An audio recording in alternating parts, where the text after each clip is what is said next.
தமிழ்நாட்டில் அவ்வளோ மோசமா நடக்குது. விவசாயிகள் தற்கொலை செய்து கொண்டிருக்கின்றார்கள். இன்னைக்கு டெல்டா மாவட்டத்தில் விவசாயிகள் பாவமா இருக்கு, கதறிட்டு இருக்கிறாங்க, அழுதுட்டு இருக்கிறாங்க. திமுக கேட்டா நாங்கள் சாதனை செய்து விட்டோம். நிறைய சாதனை செஞ்சீங்க. எல்லா தரப்பு மக்களும் இன்னைக்கு அவ்வளோ மோசமா கோபத்தில் இருக்கின்றார்கள். அதனாலதான் நான் சொல்றேன், 4வது தேர்தல் 2026 வருகிறது. சட்டமன்ற தேர்தல் உங்கள் தலையெழுத்தை நிர்ணயிக்கக்கூடிய தேர்தல். உங்களுடைய பிள்ளைகள், உங்கள் பேர பிள்ளைகள், தமிழ்நாட்டுடைய பெண்களின் தலையெழுத்தை நிர்ணயிக்கக்கூடிய தேர்தல் 2026. இந்த தேர்தலில் திமுக தோல்வி அடைய வேண்டும். திமுக ஆட்சியை தூக்கி எறியுங்கள். இவர்கள் ஆண்டது போதும். இன்னைக்கு முடிவெடுங்கள். என்ன முடிவு? வருகின்ற சட்டமன்ற தேர்தலில் யார் வர வேண்டும் என்பதை விட யார் வரக்கூடாது என்ற முடிவை எடுங்கள். யார் வரக்கூடாது? யார் வரக்கூடாது? திமுக வரக்கூடாது. திமுக வரக்கூடாது. அந்த முடிவு இன்னைக்கு எடுங்க. ஏன்னா இது உங்களுடைய எதிர்காலம் மட்டுமல்ல, உங்கள் பிள்ளைகள், உங்களுடைய சந்ததியினர்கள், வருங்கால சந்ததியினர்களுடைய எதிர்காலத்தை நிர்ணயிக்கக்கூடிய சக்தி உங்கள் கையில் இருக்கிறது. குறிப்பாக தமிழ்நாட்டுடைய பெண்கள் கையில், தமிழ்நாட்டுடைய விவசாயிகள் கையில், எல்லாத்துக்கும் மேல் தமிழ்நாட்டுடைய இளைஞர்கள், என் தம்பிகள், என் தங்கைகள் கையில் இருக்கிறது. நல்ல ஒரு ஆட்சி, நேர்மையான ஒரு ஆட்சி, நியாயமான ஒரு ஆட்சி, சமூக நீதி நிலை நாட்டுகின்ற ஒரு ஆட்சி, அனைவருக்கும் நல்ல கல்வி, நல்ல தரமான சுகாதாரம், இப்படி ஒரு ஆட்சி நிச்சயமாக நாம் உருவாக்க வேண்டும், கொண்டு வர வேண்டும் 26. அது என்னுடைய கடமையா நான் பார்க்கின்றேன். உங்களுடைய ஆதரவுடன் நிச்சயமாக அப்படிப்பட்ட ஒரு ஆட்சி என்னால கொண்டு வர முடியும். தமிழ்நாட்டில் உறுதியாக கொண்டு வர முடியும். இதற்கு நீங்கள் உங்களுடைய ஆதரவு மட்டுமில்ல, எல்லாமே எல்லாம் ஒட்டுமொத்தமா இந்த பகுதியில் அத்தனை பேரும் ஆதரவு கொடுங்கள். ஆதரவு கொடுத்து ஒரு நிச்சயமாக மிகப்பெரிய ஒரு மாற்றத்தை எல்லோரும் கொண்டு வர வேண்டும் என்று இந்த நேரத்தில் கேட்டுக்கொள்கின்றேன். இதை ஒரு புத்தகம் நான் போட்டிருக்கேன். போன மாசம் வெளியிட்ட இந்த புத்தகம் பார்த்தா விடியல் எங்கேன்னு ஒரு புத்தகம், ஒரு ஆவணம். இது விடியல் எங்கேன்னு, ஏன்னா அடிக்கடி ஸ்டாலின் சொல்றாருல்ல, என்னன்னு விடியல் ஆட்சின்னு. அந்த கேள்வி தான் கேட்டேன், விடியல் எங்கே? இதுல என்னன்னா, இந்த புத்தகத்துல ஒரு படம் இருக்கு, உடைஞ்சு போன ஒரு பிரிட்ஜ். இந்த பிரிட்ஜ் எங்கன்னா திருவண்ணாமலை மாவட்டத்தில் தண்டராம்பட்டு பகுதியில் கட்டினாங்க. தென்பெண்ணை ஆற்றில் கட்டி 3 மாசத்துல உடைஞ்சிடுச்சு. 16 கோடியில கட்டினாங்க. இது யார் தெரியுமா இந்த பிரிட்ஜை கட்டினாங்க? எத்திராஜுலு வஜ்ரவேலு என்கின்ற ஏவாவேலு அவர் தான் கட்டினார். அது படமா தான் போட்டிருக்கு. ஆனா இந்த புத்தகத்தில் இருக்கிறது என்ன தெரியுமா? ஸ்டாலின் அவர்கள் திமுக ஆட்சி வருவதற்கு முன்பு உங்களுக்கு, தமிழ்நாடு மக்களுக்கு கொடுத்த 505 வாக்குறுதிகள், 505 சத்தியங்கள்.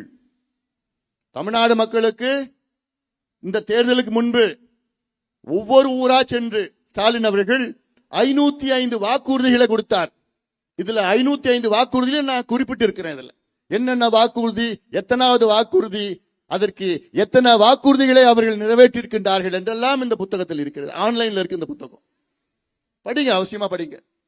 505 வாக்குறுதிகளில் திமுக என்று நிறைவேற்றி இருக்கிறது எவ்வளவு தெரியுமா? வெறும் 66 தான். 505ல வெறும் 66 வாக்குறுதிகள் மட்டும்தான் திமுக நிறைவேற்றி இருக்கிறது. 66னா எத்தனை விழுக்காடு தெரியுமா? 13 விழுக்காடு. வெறும் 13% தான். 13 மார்க் தான் வாங்கியிருக்கு திமுக. 13 மார்க்னா என்ன ஆகும்? ஒரு எக்ஸாம்ல 100 மார்க் எக்ஸாம்ல பாஸ் ஆகணும், எத்தனை மார்க் வாங்கணும்? 35, குறைஞ்சது 35. ஆனா திமுக எத்தனை மார்க் வாங்கியிருக்கு? 13. அப்படின்னா திமுக என்ன ஆயிடுச்சு? ஃபெயில் ஆயிடுச்சு. ஒரு ஃபெயிலான கட்சி மறுபடியும் ஆட்சிக்கு வரலாமா? வரவே கூடாது. அவங்க ஆள திறமை கிடையாது, தகுதி கிடையாது. ஃபெயில் ஆயிட்டாங்க, முடிஞ்சு போச்சு, வீட்டுக்கு அனுப்புங்க, அவ்வளவுதான். ஏன்னா எல்லாமே இந்த புத்தகத்தில் இருக்கு. ஆனா அவங்க அதை பொய்ய சொல்லி நாங்க 90% நிறைவேற்றிட்டோம். இந்த புத்தகத்தை படியா? நான் கேட்டேன், இந்த புத்தகத்தை படிச்சு ஒரு மேடையை போடுங்க, நான் வரேன், விவாதம் பண்ணுவேன், தனியா நான் வரேன், நீங்க யார வேணா கூட்டிட்டு வாங்கன்னு சொன்னேன். இன்னைக்கு வரைக்கும் யாரும் பதில் சொல்லல. பதில் சொல்லுவாங்களா? சொல்ல முடியாது. ஏன்னா புத்தகமா இருக்கு, தரவுகள் சேகரிச்சிருக்கு, புள்ளி விவரங்கள் இதில் இருக்கிறது. அதனால இப்படி நாங்கள் ஆட்சிக்கு வந்தவுடன் நீட் தேர்வு ரத்து பண்ணுவோம். பண்ணாங்களா? நாங்கள் ஆட்சிக்கு வந்தவுடன் மாதம் கரண்ட் பில்ல கரண்ட் கணக்கெடுப்பு நடத்துவோம். பண்ணாங்களா? நாங்கள் ஆட்சிக்கு வந்தவுடன் 5 லட்சம் அரசு வேலைகளை உருவாக்குவோம் புதியதாக. நாங்கள் ஆட்சிக்கு வந்தவுடன் தனியார் நிறுவனங்களில் தமிழக மக்களுக்கு, உள்ளூர் இளைஞர்களுக்கு 75 விழுக்காடு வேலை வாய்ப்பை உருவாக்க சட்டத்தை கொண்டு வருவோம். திமுக சொன்னாங்க, கொண்டு வந்தாங்களா? நாங்கள் ஆட்சிக்கு வந்தால் 100 நாள் வேலை வாய்ப்பை 150 நாட்களாக உயர்த்துவோம். பண்ணாங்களா? படுவாங்களா? பொய் சொல்றதுக்கு அளவே இல்லையா? அதாவது 100 நாள் வேலை வாய்ப்பு, இதுல 75 லட்சம் பேர் பதிவு செஞ்சிருக்கிறாங்க 100 நாள் வேலை வாய்ப்புல. அதுல மன்னிக்கணும், 85 லட்சம் பேர் பதிவு பண்ணிருக்கிறாங்க. அதுல 75 லட்சம் பேருக்கு பயனாளிகளா இருக்கிறாங்க, வேலை கொடுத்திருந்தாங்க இதுக்கு முன்பு. இந்த வருஷம் மட்டும் 45 லட்சம் பேருக்கு தான் வேலை கொடுத்திருக்கிறாங்க.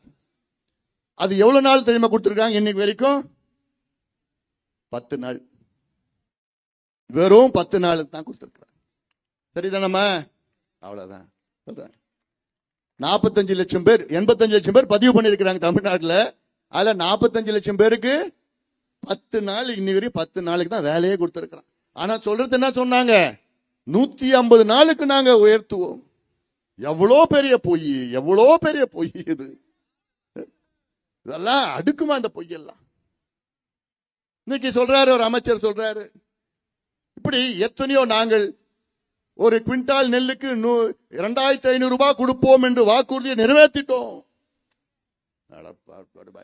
வாயில வருது, எனக்கு சொல்ல முடியல. என்னன்னா 2500 ரூபாய் ஒரு குவிண்டால், ஒரு குவிண்டால் 100 கிலோ நெல்லு. இது 4.5 ஆண்டுகளுக்கு முன்பு அவங்க சொன்னாங்க. இதுல என்னன்னா இந்த 2500 ரூபாயில 2369 ரூபாய் மத்திய அரசு கொடுக்குது. திமுக அரசுடைய பங்களிப்பு இதுல 131 ரூபாய் தான். வெறும் 131 ரூபாய் தான் திமுகவுடைய பங்களிப்பு. இதுல மத்திய அரசு தான் 2369 ரூபாய் ஒரு குவிண்டால் நெல்லுக்கு காசு கொடுக்கறாங்க, மத்திய அரசு கொடுக்கறாங்க. ஆனா இவங்க என்னமோ 2500 ரூபாய் 2500 ரூபாய் 2500 ரூபாய் கூவி கூவி வித்துட்டு இருக்காங்க. இது எவ்வளவு பெரிய ஒரு ஏமாற்று வேலை! 131 ரூபாய் ஊக்கத்தொகை திமுக அரசு கொடுக்குது, அவ்வளவுதான். ஆனால் ஒரிசாவில் 800 ரூபாய் ஊக்கத்தொகை கொடுக்கறாங்க. ஒரிசாவில் இன்னைக்கு ஒரிசால பாத்தீங்கன்னா 3160 ரூபாய் கொடுக்கறாங்க ஒரு குவிண்டால் நெல்லுக்கு. ஆனா தமிழ்நாட்டில் 131 ரூபாய். அவங்கதான். ஆந்திராவில் 500 ரூபாய் கொடுக்கறாங்க ஊக்கத்தொகை. ஆனா நீ எவ்வளவு கொடுக்கற? 131 ரூபாய் கொடுத்துட்டு நீ வெற்றி வெற்றி வெற்றின்னு கத்திட்டு இருக்கிற. வெக்கம் இல்லையா உங்களுக்குலாம்? அதான் இல்லையே, அதான் தெரிஞ்சு போச்சு. அது பொய்ய, பாய திறந்தானா பொய்ய தானே. அது பொய் சொல்லதுல திமுக PhD பண்ணிருக்கிறான், சாதாரண பொய் கிடையாது. ஓய்யோ, அது பொய் சொல்றதுல அவங்க ஒரு டேலண்ட் வச்சிருக்கான். அதாவதுமா ஹிட்லர்னு ஒருத்தன், கொடூரமான ஒருத்தன், ஐரோப்பாவில் ஜெர்மனி நாட்டின் அதிபராக இருந்தான் 2வது உலக போருக்கு முன்பு. அவன் என்ன பண்ணா, அவங்க நாட்டில் இருக்கிற அந்த யூதர்களை கொலை பண்ணான், இனவெறி பண்ணான். இனவெறினா அந்த அவன் இனம் மட்டும்தான் இருக்கணும், மற்ற இனம்லாம் ஒழிச்சிடணும் சொல்லிட்டு யூதர்கள்னா ஜூஸ், அவங்களை எத்தனையோ லட்சக்கணக்கான யூதர்களை கொலை பண்ணவன். அவனுடைய கொள்கை பரப்பு செயலாளர்னு ஒன்று வச்சிருந்தான். அவன் பேரு கோயபெல்ஸ். ஹிட்லருடைய கொள்கை பரப்பு செயலாளர் பேர் தான் கோயபெல்ஸ். அவனுடைய வேலை என்ன தெரியுமா? கோயபெல்ஸோட வேலை பொய்ய சொல்லி சொல்லி சொல்லியே ஒரு நாள் பொய் சொல்லுவான், 2வது நாள் அதே பொய்ய சொல்லுவான். இப்ப மக்களுடைய சைக்காலஜி என்ன தெரியுமா? மக்கள் என்ன நினைப்பாங்க தெரியுமா? நீ ஒரு முறை அந்த பொய்ய சொன்ன, நீங்க பொய்யன்னு கண்டுபிடிச்சிடுவீங்க. பொய் சொல்றான்டான்னு. அந்த பொய்ய 2வது முறை சொன்னாலும் நீங்க கண்டுபிடிச்சிருவீங்க, பொய் தாண்டா சொல்றான். 3வது முறை அதே பொய்ய நீங்க சொன்னா உங்க மனசுல கொஞ்சம் லேசா ஒரு எங்கேயா ஒரு இடத்துல இருக்கும், உண்மையா இருக்கலாமா? அந்த பொய்ய 4வது 5வது முறை சொன்னா உங்க மனசுல சந்தேகமே வந்துடும். அதே பொய்ய 6வது 7வது முறை சொன்னா உங்களுக்கு அந்த பொய்ய நம்ப தோணும். அதே பொய்ய 8வது 9வது 10வது முறை சொன்னா அது பொய், அது உண்மையா நம்பிடுவீங்க. 10 முறை ஒரு பொய்ய சொன்னா அது உண்மையா நீங்க நம்பிடுவீங்க. அதான் சைக்காலஜி. இதுதான் கோயபெல்ஸ் ஹிட்லருக்கு பண்ணான். அதான் கோயபெல்ஸ் பிரச்சாரம் சொல்றது. அதே தான் திமுக பண்ணிட்டு இருக்கிறான்.